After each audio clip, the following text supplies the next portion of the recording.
ಮಂಗಮ್ಮನ ಕತೆ. ಮಂಗಮ್ಮ ನಮಗೆ ಬಹು ವರ್ಷದಿಂದ ವರ್ತನೆಯಾಗಿ ಮೊಸರು ತಂದು ಕೊಡ್ತಾಳೆ. ಈ ವರ್ತನೆ ಬೆಂಗಳೂರಿನ ತರಹ. ಬೇರೆ ಊರುಗಳಲ್ಲಿ ವರ್ತನೆ ಎಂದರೆ ದಿನವೂ ತಪ್ಪದೆ ಬಂದು ಮೊಸರನ್ನು ಕೊಟ್ಟು ತಿಂಗಳ ಕೊನೆಗೆ ದುಡ್ಡು ತೆಗೆದುಕೊಳ್ಳುವುದಕ್ಕೆ ಹೆಸರು. ಬೆಂಗಳೂರಿನಲ್ಲಿ ಸುಮಾರು ಇಂತಹ ವರ್ತನೆ ಇಲ್ಲ ಅಂತ ಕಾಣುತ್ತದೆ. ಮಂಗಮ್ಮ ಸಾಮಾನ್ಯವಾಗಿ ನಮ್ಮ ಕೇರಿಯ ಕಡೆ ಬಂದಾಗ ನಮ್ಮ ಮನೆಗೂ ಬರುವುದು. ಮೊಸರು ತಕ್ಕೋತೀರಾ ಅವ್ವ, ಒಳ್ಳೆ ಮೊಸರು ತಂದಿದ್ದೀನಿ ಅಂತ ಹೇಳುವುದು. ನಮಗೆ ಬೇಕಾಗಿದ್ದರೆ ನಾವು ತೆಗೆದುಕೊಳ್ಳುವುದು. ಆ ಹೊತ್ತಿನ ವ್ಯಾಪಾರ ಹೇಗಿದೆಯೋ ಹಾಗೆ ಅವಳಿಗೆ ಆಗಲೇ ದುಡ್ಡು ಕೊಟ್ಟು ಬಿಡುವುದು ಅಥವಾ ಮಾರನೇ ದಿವಸ ಕೊಡುವುದು. ಇದು ಅವಳ ವರ್ತನೆಯ ರೀತಿ. ಅವಳ ಊರು ಅವಲೂರು ಪಕ್ಕದಲ್ಲಿ ಯಾವುದೋ ಒಂದು ಹಳ್ಳಿ, ವೆಂಕಟಾಪುರವೋ ಎಂಥದೋ ಹೆಸರಿನ ಗ್ರಾಮ. ಬರುತ್ತಾ ನಮ್ಮ ಮನೆಯ ಕಡೆನೇ ಬರಬೇಕು, ಹೋಗುತ್ತಾ ನಮ್ಮ ಮನೆಯ ಕಡೆನೇ ಹೋಗಬೇಕು. ನಾನು ಸ್ವಲ್ಪ ಒಳ್ಳೆ ಮಾತನಾಡುತ್ತೇನೆ ಅಂತ ಮಂಗಮ್ಮ ಒಂದೊಂದು ದಿನ ಹಳ್ಳಿಯಿಂದ ಬಂದ ಹಾಗೆ ಒಂದು ಸಲ ಮೊಸರೆಲ್ಲ ಮಾರಿ ಆದ ಮೇಲೆ ಹೋಗುತ್ತಾ ಒಂದು ಸಲ ಬರುವುದುಂಟು. ಬಂದು ನಮ್ಮ ಅಂಗಳದಲ್ಲಿ ಸ್ವಲ್ಪ ಹೊತ್ತು ಕುಳಿತಿದ್ದು ನಮ್ಮನ್ನೆಲ್ಲ ಸ್ವಲ್ಪ ಮಾತನಾಡಿಸಿ ಎಲೆನೋ ಅಡಿಕೆನೋ ಬಾಯಲ್ಲಿ ಹಾಕಿಕೊಂಡು, ಬೇಕಾದರೆ ಎಲೆನೋ ಅಡಿಕೆನೋ ಕೇಳಿ ತಕ್ಕೊಂಡು ಆಮೇಲೆ ಊರಿಗೆ ಹೋಗ್ತಾಳೆ. ಇಂಥ ಸಂದರ್ಭದಲ್ಲಿ ನನಗೆ ಸ್ವಲ್ಪ ಬಿಡುವಾಗಿದ್ದರೆ ಅವಳು ತನ್ನ ಕಷ್ಟ ಸುಖವನ್ನೆಲ್ಲ ಹೇಳುತ್ತಾಳೆ. ನನ್ನನ್ನು ಏನಾದರೂ ಹೇಳು ಅಂತ ಕೇಳುತ್ತಾಳೆ. ನನಗೆ ಕಷ್ಟ ಏನಿದೆ, ಸದ್ಯ ದೇವರು ಎಲ್ಲ ಚೆನ್ನಾಗಿ ಇಟ್ಟಿದ್ದಾನೆ. ಏನೋ ಮನೆ ಮಾತು, ಬೆಕ್ಕು ಬಂದು ಹಾಲು ಕುಡಿತು ಅಂತಲೋ, ಇಲಿ ಬಂದು ಕುಂಬಳಕಾಯಿ ತಿಂದಿತು ಅಂತಲೋ ಏನಾದರೂ ಒಂದು ಮಾತು. ನಾನು ಹೇಳಿದರೆ ಅಯ್ಯೋ ಈ ಪ್ರಪಂಚವೇ ಹೀಗೆ ಅಂತ ಅವಳ ಅನುಭವದ ತತ್ವವನ್ನು ಹೇಳಿ ಪ್ರಪಂಚನ ಸರಿಯಾಗಿ ನಡೆಸಿಕೊಳ್ಳುವುದು ಹೇಗೆ ಅಂತ ಹೇಳಿಕೊಡ್ತಾಳೆ. ಒಟ್ಟಿನಲ್ಲಿ ಮಂಗಮ್ಮ ನನಗೆ ಬಹಳ ಬೇಕಾದವಳು. ನನಗೂ ಅವಳಿಗೂ ಬಹಳ ಸಲಿಗೆ. ಈಗ ಸುಮಾರು 1 ತಿಂಗಳ ಹಿಂದೆ ಮಂಗಮ್ಮ ಬೆಳಗಾನ ಮೊಸರು ತಕ್ಕೋತೀರಾ ಅಮ್ಮಯ್ಯ ಅಂತ ಬಂದಾಗ ನಾನು ಎಲ್ಲೋ ಒಳಗಿದ್ದೆ. ನಮ್ಮ ಹುಡುಗ ಹ್ಞೂ ತಕ್ಕೋತಾರೆ ಅಂತ ಅವಳಿಗೆ ಹೇಳಿದ. ಹೋಗಿ ಹತ್ತಿರ ನಿಂತುಕೊಂಡು ಕೊಡು ಮೊಸರು ಅಂತ ಕೈ ಹಿಡಿದ. ಮಂಗಮ್ಮ ಗಡಿಗೆಯಿಂದ ಒಳ್ಳೆ ಗರಿಣಿಯಷ್ಟು ತೆಗೆದು ಅವನ ಕೈಗೆ ಹಾಕಿದಳು. ಜಾಗ್ರತೆ, ಬರಹೇಳು ಅಮ್ಮನ್ನ, ನಾನು ಹೋಗಬೇಕು ಅಂತ ಹೇಳಿದಳು. ಅಷ್ಟು ಹೊತ್ತಿಗೆ ನಾನು ಬಂದೆ. ಮಂಗಮ್ಮ, ಅವ್ವ ಬಂಗಾರದಂಥ ಮಗನ ಹೆತ್ಕೊಂಡಿದ್ದೀಯ, ನಿನ್ನ ಗುಣ ಹೆಂಗೋ ಆ ಮಗನೂ ಹಾಗೆ ಐತೆ. ಆದರೆ ಇದೆಲ್ಲ ಏನವ್ವ, ಹುಡುಗ ಬೆಳೆಯೋ ತನಕನೇ, ಬೆಳೆದ್ಮೇಲೆ ಯಾವಳೋ ಬರ್ತಾಳೆ. ಈಗ ಅಮ್ಮ ಅಮ್ಮ ಅಂತ ಇರೋ ಮಗ ಆಗ ಅಮ್ಮನ್ನ ನೀನು ಇದೀಯಾ ಸತ್ಯ ಅಂತ ಕೇಳೋಲ್ಲ ಅಂದಳು. ನಾನು ಯಾಕೆ ಮಂಗಮ್ಮ, ಏನಾಯ್ತು? ಮಗ ನೀ ಹೇಳಿದ ಮಾತು ಕೇಳಿಲ್ವೇ ಎಂದೆ. ಸರಿ ಬಿಡು ನನ್ನ ತಾಯಿ, ಕೈ ಹಿಡಿದ ಗಂಡನೇ ನನ್ನ ಮಾತು ಕೇಳಲಿಲ್ಲ, ಇನ್ನು ಮಗ ಏನು ಕೇಳಿಯಾನು? ಗಂಡ ನಿನ್ನ ಮಾತು ಕೇಳಲ್ವೇ ಮಂಗಮ್ಮ? ಅಯ್ಯೋ ನನ್ನ ತಾಯಿ, ನಾನು ಒಳ್ಳೆ ಸೀರೆ ಉಡ್ಲಿಲ್ಲ, ಇನ್ಯಾವಳೋ ಉಟ್ಕೊಂಡು ಸೀರೆಗೆ ಬೆರ್ಗಾಗಿ ಹೋದ ಅವಳ ತಾವ. ಏನೋ ಹೆಂಗಾದರೂ ಇರಲಿ, ನನ್ನ ಮನೆ ನನ್ನ ಹೆಂಡ್ರು ಅಂತ ಗಂಡಸಿರೋದೇ ಚಂದ ಅಂತ ನಾನು ಸುಮ್ಮನಿದ್ದೆ. ಆದ್ರೇನವ್ವ, ಅಮೃತ ಮಾರಿದ್ದೀನಿ, ಗಂಡನ ನೀಕೊಂಡಿದ್ದೀನಿ, ಇನ್ನೇನೋ ನನ್ನ ಪ್ರಾಪ್ತಿ ಅಷ್ಟೇ ಇತ್ತು. ಅವ್ವ ನೀನು ಮಾತ್ರ ನೋಡು, ಗಂಡ ಮನೆ ಬರೋ ಹೊತ್ತಿಗೆ ಒಳ್ಳೆ ಸೀರೆ ಉಟ್ಕೊಂಡು ಓಡಾಡು. ಗಂಡಸರ ಮನಸ್ಸು ಬಹಳ ಚಪಲ ತಾಯಿ, ಅವರ ಕಣ್ಣಿಗೆ ಚೆಂದಾಗಿರೋ ಹಾಗೆ ಸೀರೆನೋ ರವ್ಕೆನೋ ಏನಾದರೂ ಒಂದು ಹೆಂಗಸರು ಹಾಕ್ಕೊಳ್ಳುತ್ತಾ ಇರಬೇಕು. ಹೂ ಗಂಧ ತೋರಿದ್ದನ್ನು ತಕ್ಕೊಂಡು ಅವರ ಮನಸ್ಸಿಗೆ ಸಮಾಧಾನ ಇರೋ ಹಾಗೆ ಇಟ್ಕೋಬೇಕು ತಾಯಿ. ನೀನು ಈಗ ಹುಟ್ಟಿದ್ಯಲ್ಲ ಇಂಥ ಸೀರೆ, ಏನು ಕೆಲಸ ಮಾಡುವಾಗ ನೀನು ಪಾಡಿಗೆ ನೀನು ಮನೇಲಿರುವಾಗ ಅಂತ ಆಗಬಾರ್ದು. ಬೈಗಿನ ಹೊತ್ತಿಗೆ ಒಂದೊಳ್ಳೆ ಸೀರೆ ಉಟ್ಕೋಬೇಕು. ನನಗೆ ಸ್ವಲ್ಪ ನಗು ಬಂತು. ಆದರೆ ಇವಳ ಅನುಭವದಿಂದ ಬಂದ ಮಾತಿನ ಬುದ್ಧಿ ಎಷ್ಟು ದೊಡ್ಡದೆಂದು ತೋರಿತು. ಆ ಮಾತನ್ನು ತಂದ ಅವಳ ಅನುಭವದಿಂದ ಅವಳು ನೊಂದಿದ್ದಾಳೆಂದು ತಿಳಿದು ಸ್ವಲ್ಪ ವ್ಯಥೆಯೂ ಆಯಿತು. ನಾನು ಹೌದು ಮಂಗಮ್ಮ, ನೀ ಹೇಳೋ ಮಾತು ನಿಜ ಅಂತ ಹೇಳಿದೆ. ಆಮೇಲೆ ಮಂಗಮ್ಮ ಹೇಳಿದಳು, ನೋಡು ತಾಯಿ, ಗಂಡನ್ನ ಸರಿಯಾಗಿಟ್ಕೋಬೇಕಾದ್ರೆ 4 ಉಪಾಯ. ಅವರಿವರು ಹೇಳ್ತಾರೆ ನಾರು ಬೇರು ಇಕ್ಕು ಅಂತ, ಮದ್ದಿಕ್ಕಿ ಮಸಣಕ್ಕೆ ಕಳಿಸು ಅಂತ ಗಾದೆ ಐತೆ. ಇಂಥವ್ರ ಮಾತನ್ನೆಲ್ಲ ಕೇಳಬಾರ್ದು. ಆಗಾಗ ಬಾಯಿಗೆ ರುಚಿಯಾಗಿ ಏನಾದರೂ ಒಂದು ಮಾಡಿಕೊಡೋದು, ಕಣ್ಣಿಗೆ ಚೆಂದಾಗಿ ಶೃಂಗಾರ ಮಾಡಿಕೊಂಡು ಇಷ್ಟ ಇರಲಿ ನಿಷ್ಠೂರ ಇರಲಿ ನಗುತ್ತಾ ಮಾತನಾಡಿಸೋದು, ಮನೆಗೆ ಬೇಕಾದ ತುಂಬ ತರಿಸ್ಕೊಂಡಿಟ್ಟು ಆಗಾಗ ಕೇಳದಿರ ಇರೋದು, 3 ಕಾಸು 6 ಕಾಸು ಸೇರಿಸ್ಕೊಂಡು ಏನಾದರೂ ಸಂದರ್ಭ ಬಿದ್ದಾಗ 1 ರೂಪಾಯಿ ಕೊಡೋದು. ಇದು ಕಣವ್ವ ನಾರು ಬೇರು. ಮನೆ ಹೆಂಗಸು ಇದನ್ನ ಮಾಡಿದರೆ ಗಂಡ ಅನ್ನೋನು ಮನೆ ನಾಯಂಗಿರ್ತಾನವ್ವ. ಇದು ಮಾಡಲಿಲ್ಲ ಅನ್ನೋ ಬೀದಿಲಿ ಅಲಿತಾನೆ. ನನಗೆ ಮಂಗಮ್ಮನ ಮಾತಿನ ಚಮತ್ಕಾರದಿಂದ ಆಶ್ಚರ್ಯವಾಯಿತು. ಇನ್ನೆರಡು ಮಾತನಾಡಿ ಅವಳನ್ನು ಅಂದು ಕಳಿಸಿಕೊಟ್ಟೆನು. ಈಗ 15 ದಿನಗಳ ಹಿಂದೆ ಮಂಗಮ್ಮ ಮನೆಗೆ ಬಂದಾಗ ಬಹಳ ಬೇಸರಪಟ್ಟಿದ್ದಳು ಅಂತ ಕಂಡಿತ್ತು. ನಾನು ಯಾಕೆ ಮಂಗಮ್ಮ ಹೇಗಿದ್ದೀಯಾ ಅಂತ ಕೇಳಿದೆ. ಏನು ಹೇಳದವ್ವ, ನನ್ನ ಜನ್ಮ ಯಾರಿಗೂ ಬೇಡದಿರ ಹೋಯಿತು ಎಂದು ಹೇಳಿ ಮಂಗಮ್ಮ ಸೆರಗಿನಿಂದ ಕಣ್ಣನ್ನು ಒರೆಸಿಕೊಂಡಳು. ನಾನು ಯಾಕಮ್ಮ ಏನಾಯಿತು, ಮಗ ಏನಾದರೂ ಅನ್ನೇ ಅಂತ ಕೇಳಿದೆ.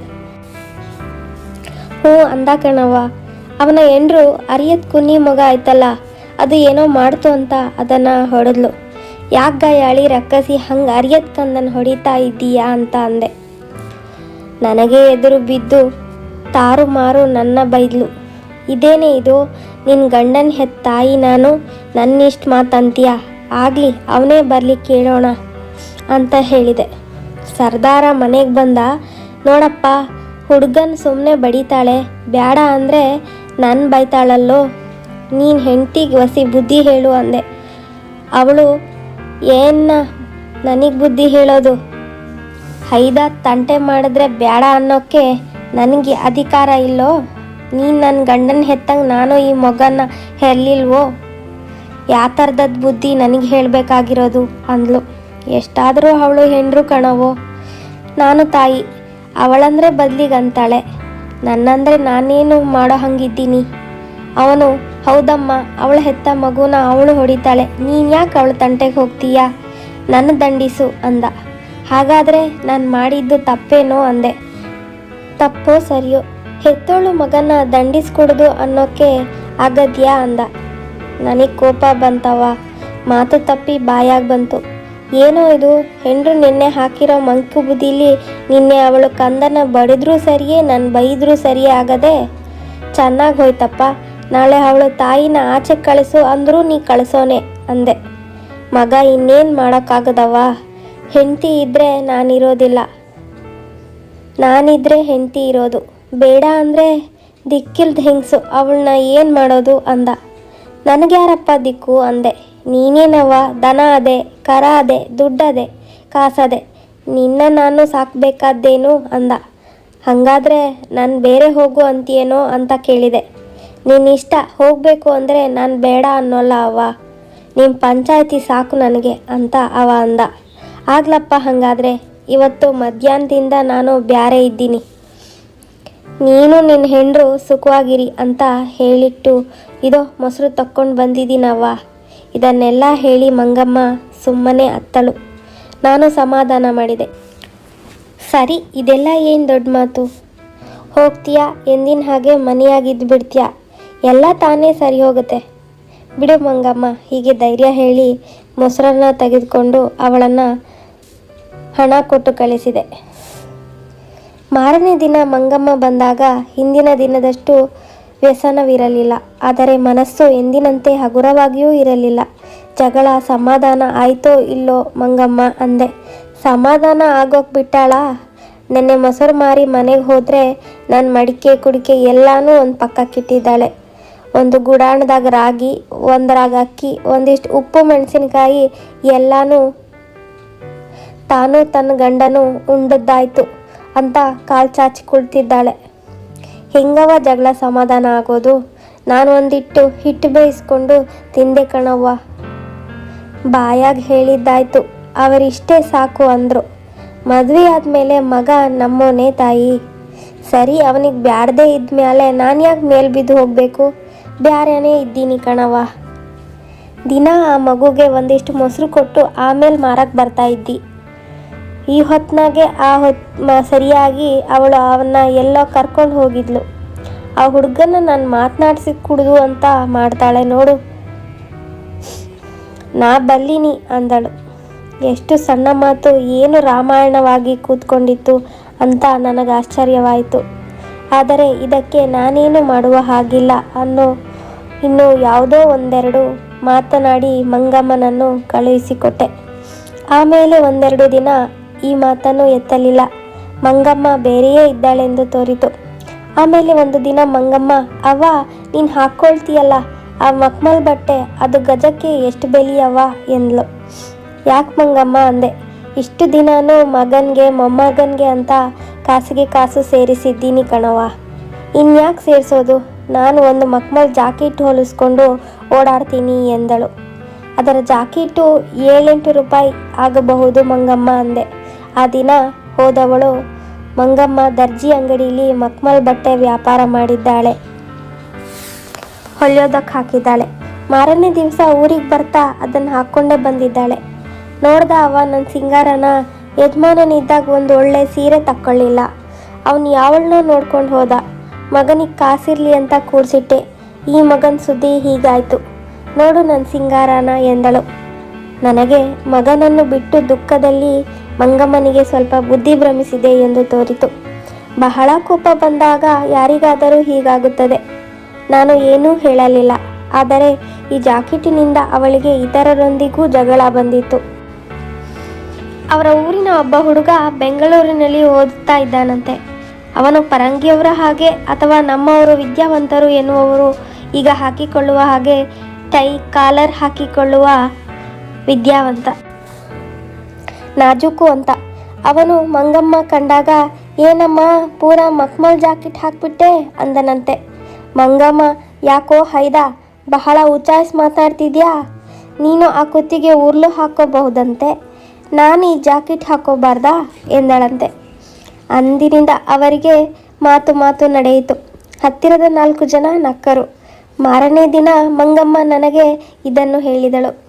ಇತರರು ಹೀಗೆ ಹೇಳುವುದಲ್ಲದೆ ಆ ಸೊಸೆಯಾದವಳು ಮಂಗಮ್ಮ ಕೇಳುವ ಹಾಗೆ ಇತರರೊಂದಿಗೆ, ಸೊಸೆಗೆ ಒಂದು ರವಿಕೆ ಹೊಲಿಸಲಾರದೆ ಅತ್ತೆ ಬೇರೆ ಸಂಸಾರ ಆಗಿ ಜಾಕೆಟ್ ಹಾಕಿರೋದು ನೋಡಿ ಅಂದಳಂತೆ. ಮಂಗಮ್ಮ ಸೊಸೆಗೆ ಮದುವೆಯಲ್ಲಿ ಓಲೆ, ಕಡಗ, ಚಳತುಂಬು, ಜುಮುಕೆ, ನಾಗರಕಂಠಿ, ಡಾಬು ಇದಿಷ್ಟನ್ನು ಕೊಟ್ಟಿದ್ದಳು. ಆಮೇಲೆ ವರ್ಷಕ್ಕೆ ಒಂದು ಏನಾದರೂ ಒಡವೆ ತೆಕ್ಕೊಟ್ಟಿದ್ದಳು. ಅದೆಲ್ಲ ಸೊಸೆಗೆ ಜ್ಞಾಪಕವೇ ಇಲ್ಲ. ಮಂಗಮ್ಮ ಈ ಮಾತು ಕೇಳುತ್ತಾ ಒಂದೆರಡು ಸಲ ಸುಮ್ಮನಿದ್ದಳು. ಆಮೇಲೆ ಅವಳಿಗೆ ತಡೆಯಲಿಲ್ಲ. ಒಂದು ರಾತ್ರಿ ಹೋಗಿ, ಮಗನ ನಿನ್ನ ಹೆಂಡ್ರು ನನ್ನ ಬಹಳ ಮಾತಂತಾಳೆ, ನಾನೇನು ಜಾಕೆಟ್ ಹಾಕ್ಕೊಂಡೆ ಅಂತ ತನಗೇನು ತಗೊಳ್ಳಿಲ್ವಂತೆ, ನಾನು ಕೊಟ್ಟದ್ದೆಲ್ಲ ಸುಳ್ಳೆ, ಕಡಗ, ಓಲೆ, ಕಂಠಿ, ನಾಗರ, ಡಾಬು ನಾನು ಕೊಟ್ಟೇವಲ್ವಾ ಎಂದಳಂತೆ. ಸೊಸೆ ಗಂಡನನ್ನು ಮಾತನಾಡೋಕ್ಕೆ ಬಿಡಲಿಲ್ಲ.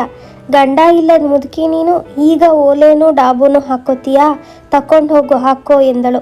ಆ ಗಂಡನು, ಯಾಕೆ ಹೆಣ್ಣೆ ಇಷ್ಟು ಮಾತು ಎಂದು ತಾಯಿಯನ್ನು ಕುರಿತು, ಅವ್ವ ನಿಮ್ಮ ಜಗಳ ನನಗೆ ಬೇಕಿಲ್ಲ, ನೀನು ಓಲೆ ಒಡವೆ ಬೇಕು ಅಂದರೆ ತಕ್ಕೊಂಡು ಹೋಗು ಎಂದನಂತೆ. ಮಂಗಮ್ಮ ಹೇಳಿದಳು, ನೋಡವ್ವ ಬೀದಿಲಿರೋ ಕೂಡ ಇಂಥ ಮಾತು ಆಡಬೇಡ ಅಂತ ಹೆಂಡ್ರಿಗೆ ಹೇಳುವಲ್ಲ, ಬೇಕಾದರೆ ಒಡವೆ ತಕ್ಕೊಂಡು ಹೋಗು ಅಂತ ನನ್ನ ಮೇಲೆ ತಪ್ಪು ಹಾಕಿದ ತಾಯಿ. ಇನ್ನು ಯಾಕೆ ಈ ಜನ್ಮ? ಅದನ್ನೆಲ್ಲ ಕೇಳಿ ನನಗೆ ಬಹಳ ವ್ಯಸನವಾಯಿತು. ಇವಳೋ ಮುದುಕಿ, ಅವನು ಒಬ್ಬ ಮಗ. ಅವನ ಹೆಂಡತಿ ಗಂಡನ್ನ ತಾಯಿಯನ್ನ ಚೆನ್ನಾಗಿ ನೋಡಿಕೊಳ್ಳಬಾರದೆ? ಇಷ್ಟಕ್ಕೆ ಈ ರಂಪ ಎಲ್ಲ ಯಾಕೆ? ಮೊಮ್ಮಗನ ಹೊಡೆಯಬೇಡ ಅಂತ ಮುದುಕಿ ಕೇಳಿದ್ದಕ್ಕೆ ಇದೇಕೆ ಇವರೆಲ್ಲ ಹೀಗೆ ಮಾಡುತ್ತಾರೋ ಎಂದು ನಾನು ಯೋಚಿಸಿದೆ. ಆಮೇಲೆ ನನಗೆ ತೋರಿತು, ಎಲ್ಲಿ ನೋಡಿದರೂ ಜಗಳದ ಕಾರಣ ಹೀಗೆಯೇ ಇರುವುದು. ಒಬ್ಬರನ್ನು ಕಂಡರೆ ಒಬ್ಬೊಬ್ಬರಿಗೆ ಆಗದ ಕಾರಣದಿಂದ ಸಣ್ಣ ವಿಷಯ ದೊಡ್ಡದಾಗುತ್ತದೆ. ಎಲ್ಲಿಲ್ಲದ ಜಗಳ ಹುಟ್ಟುತ್ತದೆ. ಅದಕ್ಕೆ ಸೇರಿದವರಿಗೆಲ್ಲ ಮಿತಿ ಇಲ್ಲದೆ ನೋವು. ಈ ಮಂಗಮ್ಮನ ಕತೆ ಮುಂದೆ ಏನಾಯಿತು? ಮಗ ಸೊಸೆ ಮಂಗಮ್ಮ ಒಟ್ಟಿಗೆ ಆದ್ರ ಅಥವಾ ಬೇರೆ ಆದ್ರ? ಮಂಗಮ್ಮನ ಸ್ಥಿತಿನ ಮುಂದಿನ ಭಾಗದಲ್ಲಿ ನೋಡೋಣ. ಕತೆ ನಿಮಗೆ ಇಷ್ಟವಾಗಿದ್ದರೆ ಲೈಕ್ ಮಾಡಿ, ಸಬ್ಸ್ಕ್ರೈಬ್ ಮಾಡ್ಕೊಳ್ದೆ ನೋಡ್ತಿದ್ರೆ ಸಬ್ಸ್ಕ್ರೈಬ್ ಮಾಡ್ಕೊಳ್ಳಿ. ಲೈಕ್ ಮಾಡಿದ್ರೆ ಬೇಗ ಕತೆ ಹಾಕೋಕ್ಕೆ ನಮಗೂ ಉತ್ಸಾಹ ಸಿಗುತ್ತೆ. ಧನ್ಯವಾದಗಳು.